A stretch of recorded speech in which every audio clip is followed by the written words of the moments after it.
हम तो डूबे सनम तुम्हें भी ले डूबेंगे। कुछ ऐसा ही अब केजरीवाल सोच रहे हैं कांग्रेस के बारे में। दरअसल हरियाणा और महाराष्ट्र का हाल देखने के बाद अब जो चुनाव होने वाले हैं दिल्ली के अंदर में, इसको देखते हुए केजरीवाल ने फैसला कर लिया है कि वो कांग्रेस के साथ चुनाव नहीं लड़ेंगे। मतलब अब वो अकेले मैदान में आएंगे। दिल्ली में कोई गठबंधन नहीं होगा। दिल्ली के मैदान में अरविंद केजरीवाल अब अकेले चुनाव लड़ने जा रहे हैं। दरअसल हरियाणा और महाराष्ट्र चुनाव में कांग्रेस की करारी हार को देखकर आम आदमी पार्टी भी अब एक तरह से कह सकते हैं कि सतर्क हो गई है। यही वजह है कि आम आदमी पार्टी ने दिल्ली विधानसभा चुनाव में अकेले उतरने का फैसला कर लिया है। जी हां, दिल्ली विधानसभा चुनाव को लेकर आम आदमी पार्टी के मुखिया अरविंद केजरीवाल ने बड़ा ऐलान किया है। केजरीवाल ने रविवार को यानी कि आज प्रेस कॉन्फ्रेंस करते हुए साफ कर दिया है कि आम आदमी पार्टी का दिल्ली चुनाव में किसी के साथ कोई गठबंधन नहीं होगा। अभी तक केजरीवाल ने गठबंधन पर कुछ नहीं बोला था। हालांकि आम आदमी पार्टी के कई नेता हरियाणा चुनाव के बाद कहा था कि दिल्ली में कांग्रेस के साथ आम आदमी पार्टी का गठबंधन नहीं होगा।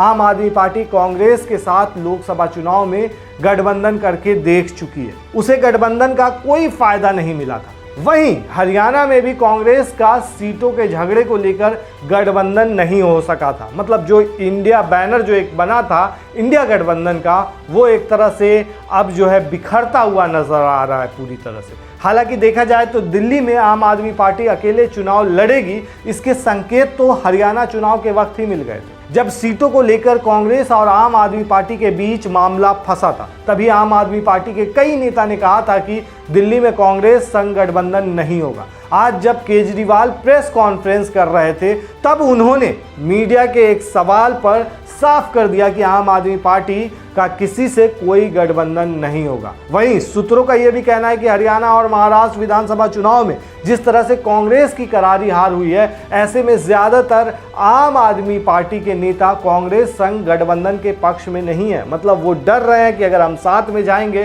तो हमें हार मिलेगी। अगले साल दिल्ली में विधानसभा चुनाव होना है। आम आदमी पार्टी ने अभी से ही तैयारी शुरू कर दी है। कुछ सीटों पर तो अपने उम्मीदवार के नाम तक का ऐलान कर दिया है आम आदमी पार्टी ने। देखा जाए दोस्तों तो दिल्ली का चुनाव बहुत ही अटपटा रहा है शुरुआत से। आप गौर कीजिए कि विधानसभा चुनाव जो दिल्ली का होता है और जो लोकसभा चुनाव होते हैं उसका पैटर्न एकदम अलग होता है। चाहे आप लोकसभा चुनाव 2014 की बात करें, 2014 में 7 की 7 लोकसभा सीटें बीजेपी के खाते में गई। वहीं 2019 के लोकसभा चुनाव में भी 7 सीटें बीजेपी के खाते में गई थी। वहीं 2024 के लोकसभा चुनाव में भी बीजेपी के खाते में ही 7 सीट गई। मतलब कि जो तो कहा जा सकता है कि लोकसभा चुनाव में एक तरह से जनता ने बीजेपी को दिल्ली के अंदर सर आंखों पर बिठाया। लेकिन आप चौंक जाएंगे कि 2014 के बाद ठीक 2015 में जब दिल्ली विधानसभा चुनाव हुए तो उसमें पूरी तरह से बीजेपी का सुपड़ा साफ हो गया। वहां आम आदमी पार्टी की जीत हुई। मतलब 70 में से 67 सीटें एक तरह से जीत लिया। और कहीं ना कहीं 2019 का भी वही हाल रहा।